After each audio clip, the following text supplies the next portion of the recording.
Welcome back, y'all. So we have an exclusive Blacktinidad segment just for you. Check it out. Hey, what's going on, everyone? I'm Caio, and this is my coming out story. So I'm from Miami. I'm Cuban and Jamaican by blood, but raised Cuban in Miami. I've kind of always known that I was different. So I guess I didn't really have a label for it. I didn't know what gay was specifically, but I knew that there was something going on with me that was different from my friends, and that's pretty much been my whole life, Like, I had crushes on boys and girls, and I just didn't know what to do with it, and I just kind of like silenced it for the majority of my life. It was like a way that I had to kind of protect myself, because I always knew I was a little different. And that's just my sexuality, There was the difference too in being Afro-Latino and having a white mom and living in a place that was majority black and white, or black and Latino, but not this kind of Latino. So, to protect myself, I very much just kept it hidden, because I thought that's how I was gonna be safe. Pretty much around the time I discovered what gay was, which was maybe like middle school, that's when I started seeing all the negativity attached to it.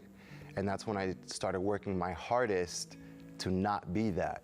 I was involved in the church at that time, so I was very much taught that it's something that I could pray away, or something that I could remove by way of God.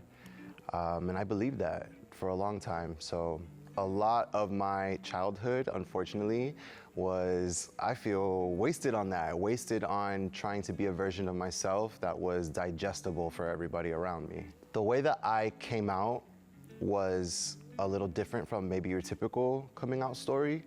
I didn't want to have these intense, sit down, tear-filled conversations about who I am and having to justify and explain who I am.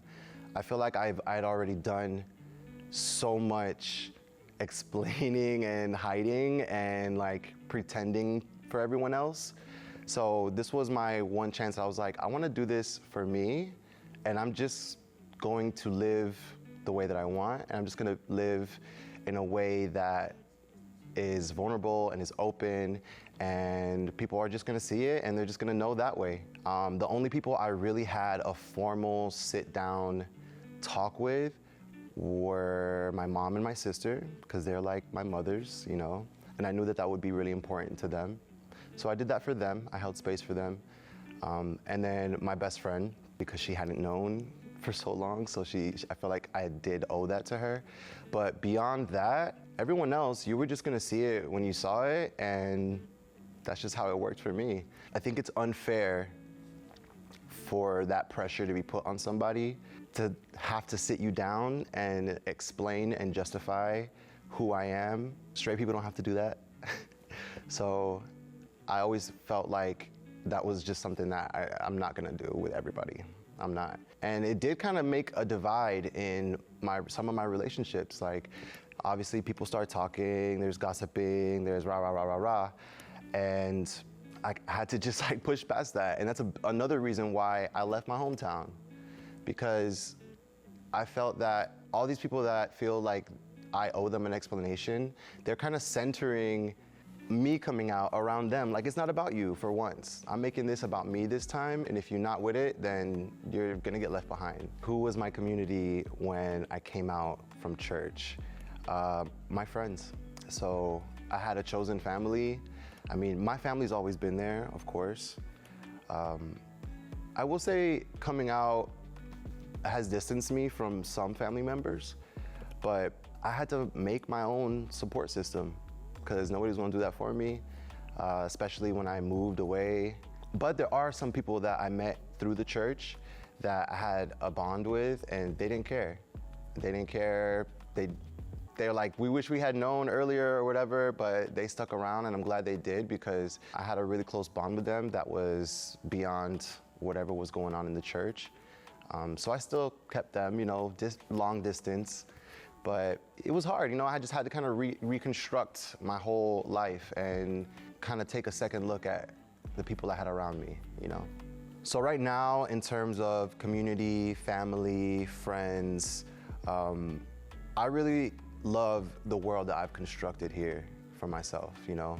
I have an amazing husband who just pushes me and is a huge inspiration for me and loves me unconditionally. I have an amazing group of friends that I feel super supportive by. They make me feel like my best self whenever I'm with them, you know, and that's something that I had a hard time finding when I was back home and when I was hiding who I was. So if anything, I just wish I would have done it earlier. For anyone that is still in the closet, I'd say don't let anyone pressure you into doing something that you don't want to do.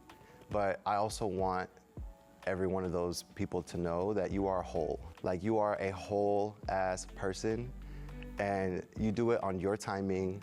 You do it the way that you want to. If you want to do it loud, if you want to do it soft, if you want to have a party where you just let everybody know, this is my coming out party, do it that way, you know what I'm saying? But that has nothing to do with who you are. You're whole regardless, whether you're in the closet, out the closet, whatever.